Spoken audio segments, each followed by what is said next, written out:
Do you have a couple of kids, a low wage earner, and your husband ain't got no job? Man, are my Martin lovers. You get it.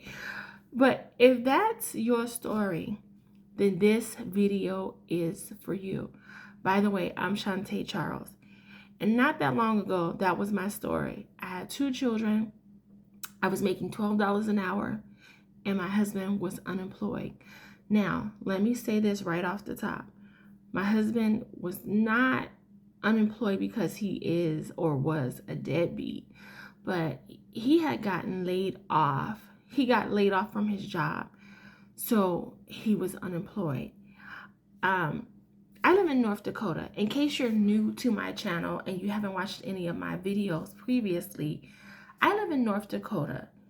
And in 2016, North Dakota was the second highest producer of oil in the United States outside of Texas. And we were in an oil boom. Oil was flowing and the money was, it was flowing too. Money was plentiful. Money is still plentiful here, but at that time we were in an oil boom. Oil was booming here. And my husband, he worked for a company that made the tanks that hold the oil. And he made a lot of money. A lot of money. He worked 12 hours a day. Well, his schedule was 12 hours a day, 6 days a week. It was supposed to be. But most days turned into 14 or 16-hour days. So, of course, he was automatically getting overtime. And he would go to work, and when he first started his job, I remember asking him, well, what time do you get off? And he's like, I don't know what time I'm getting off. And I'm like, what do you mean you don't know what time you're getting off? How do you not know what time you're getting off from work? Everybody knows what time they're getting off from work. So anyway, when he got his first paycheck, oh, excuse me, sorry about that. So anyway, when he got his first paycheck and I saw his check, I was like, oh yeah, you've really been at work. you were at work, which I didn't trust that he wasn't at work anyway, because if I couldn't trust him, I wouldn't be with him. But I was making $12 an hour. I was a CNA, a certified nursing assistant. Now, prior to becoming a CNA, when I lived in Florida, when I was in my 20s, I made really good money for someone who didn't finish college. I made really good money. So $12 an hour was like pennies to me. It was not a lot of money. But $12 an hour here, you could survive on $12 an hour. When we first came here, the apartment that we lived in was like $695 on the last end. It was $695, 2 bedrooms, 1 bath. It was very affordable. But we had moved out of that apartment, was living in a house much more expensive and what have you. So because my husband had the money, I was not worried about, I was only making $12 an hour. I did not, I cared, but it didn't make me make any moves. Although the job, I loved working with the patients, but you know how some co-workers are. I was overworked, underpaid, and I was not appreciated by my employer. But I didn't make any moves because my husband had the money. Then one day he went to work and he no longer had the money because the job said to him, oh, oil production is down. We're going to have to lay some people off. He didn't get laid off right away, but in less than 30 days, the company had completely gone out of business. So he was without a job. I still wasn't worried because, hey, we live in North Dakota. Lose a job today, find a job tomorrow. So he found another job, but oil production was still down. He found another job. The only thing is that the job that he found was 2 hours away. And he still worked 12 to 14 hours, sometimes 16. And excuse me, and some days he would have to stay in a hotel, go to work his hours, then drive home. That job, still making good money. That job lasted for like 3 months. Then he got laid off again. Found another job, the same thing, still working 2 hours away. Worked 3 months, then he got laid off again. Like the third time of him getting laid off, I was like, I literally said to God, I am sick of this crap. I can't do this, because I need some stability. Because by this time, we didn't have medical insurance. We had Medicaid, and my husband was not happy about getting Medicaid and getting government assistance, because my husband is Caribbean. He's from Trinidad, and unless things have changed, when he was growing up, they didn't have social services program. It's like, you do what you got to do to take care of a family. And my husband was like, I'm not getting on that. We don't need that. I'm going to find another job. And I was saying to him, but we need insurance. We need insurance until you get a job that has insurance and we get back on our feet. We need Medicaid. He's like, okay, whatever. If that's what you want to do, go ahead and do what you got to do. I don't really care. So, and the other thing is that while he was making all this money before he got laid off the first time, we were not spending our money wisely. We were not making any investments. We were just spending. So that didn't help us either when things changed and he was no longer, when he got laid off from his job. But after the third time of him getting laid off, I was just like, I'm sick of this. I need some stability. And literally, the Lord said to me, you know what to do. And I said, no, I don't. And he said, you do. You know what to do. And at that moment, I had an aha moment. Because prior to him getting laid off, and previously, I worked as what in North Dakota is called a QSP, Qualified Service Provider. And basically what that is that the government, Medicaid, will pay you to take care of the elderly and disabled in their homes outside of the nursing home. So I was doing that as an independent contractor and getting paid very well. But to be quite honest, I was scared to step out on faith and start my own company doing it. And then I just was like, oh, okay, just doing it here and there. And of course, I could only see so many clients myself in a day. But when the Lord told me, you know what to do, that was my aha moment. And I started my own QSP agency. It would be considered somewhere else a non-medical home care agency.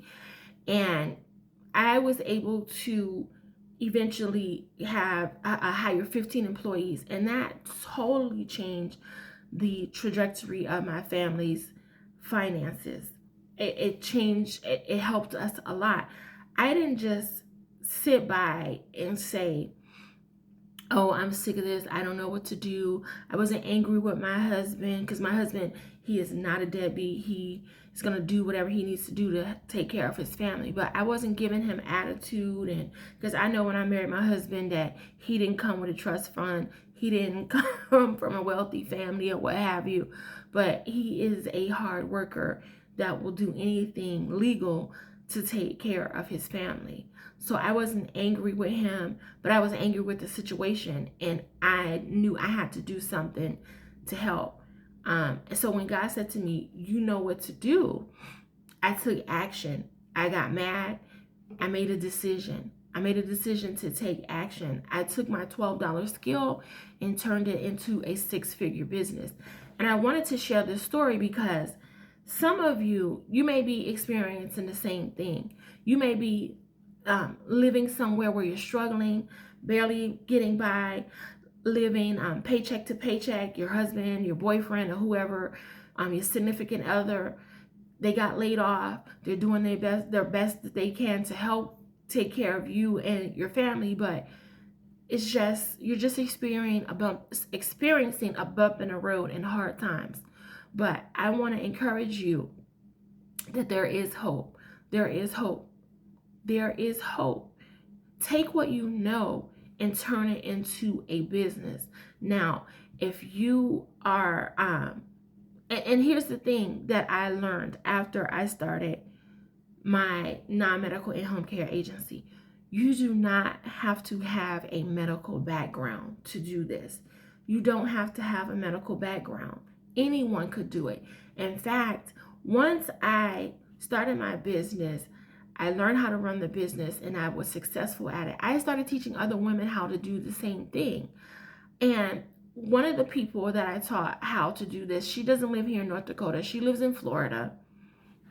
She lives in Florida. She was working at a grocery store when she took my class and I trained her on what to do. And now she runs an agency and she's done over $1 million in revenue. And like I said, she was working at a grocery store. You do not need a medical background to start a non-medical in-home care agency. Anyone can do it. And in my opinion, it is the best business for mothers because you can make a lot of money and you're not going to get rich overnight. I'm not saying that. You're not going to get rich overnight, but you can make a lot of money. And the beauty of it is not just the money that you will make, but it frees you up as a mother. If you are with your children and you have to take them to the doctor's or dentist appointment or what have you, if you do this full time and you decide to leave your job and do non-medical home care full time, you can get paid. You're getting paid while someone else is doing the work because you're going to have employees working for you. You're going to make money while you're still sleeping. While you're down at the doctor's office, soccer game, out of town, or whatever with your children and your family, you're still making money while someone else is doing the work. That is the beauty of starting a non-medical in-home care agency. Now, even if you do not start a non-medical in-home care agency, because everything is not for everybody, but we all have something that we can do to earn us additional income outside of our job. We all have something that we know that we can package and sell to someone else. You can create a digital product online for free via Canva, because Canva has a free version where you can create digital products online for free. You can sell that digital product on Gumroad, for instance. And unless Gumroad has changed, you don't pay until someone purchases your product and they download it. They get a digital download of your product. Package and sell what you know. My point is that if you're a low income, if you're a low wage earner, and especially if you are a mother and you want to help your family, there is something that you know that you can do to help your family come out of financial struggle. I just wanted to give you all hope and let you know that if I did it, you can do it too. You do not have to stay where you're at financially. There is always hope and there is always a way to come out of financial struggle. Now, if you are interested in learning more about starting a non-medical in-home care agency and the profitability of earning a non-medical in-home care agency without buying into a franchise, because you do not have to spend hundreds of thousands of dollars to buy into a franchise to start a non-medical in-home care agency. In fact, I would not have even qualified to start a franchise because my credit at the time, at the time that I started my agency, was shot to shingles.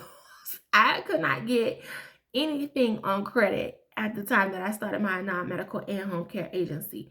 But if you're interested in more information about the profitability of starting a non-medical in-home care agency and not having to buy into a franchise, you can go to my website, charlesbusinessacademy.com, and check out my free webinar, In-Home Care 101. It's absolutely free. Absolutely free. Absolutely free. Free 99. Free 99. Until next time. And I'm going to pin the I'm going to put the website in the description box. Until next time, be blessed, have a prosperous future, and remember that you do not have to stay in the struggle.